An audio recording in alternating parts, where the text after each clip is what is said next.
Hey guys, welcome back to our channel Trading Basics. Today in this video, I'm going to show you guys how you can delete forex on phone.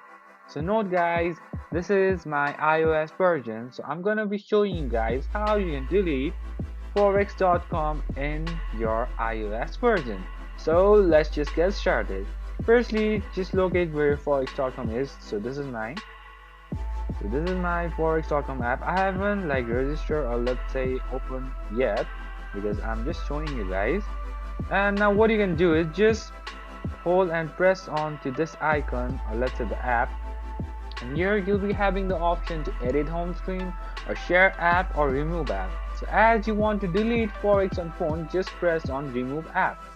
Then you'll be having the options, so just go with the delete app and it will ask you to confirm it, so just press delete. So that's pretty much guys, that's how you do it. Now you can see it will ask you to download over here again. So that's pretty much guys. I hope this video is helpful for you guys. So thank you for watching our video guys. If you like our video, please leave a like and do not forget to subscribe our channel. And also hit the bell icon so you never miss an update from us. If you have any queries, just comment down below guys. I'll see you guys again in our next video. Till then, stay safe guys. Thank you for watching.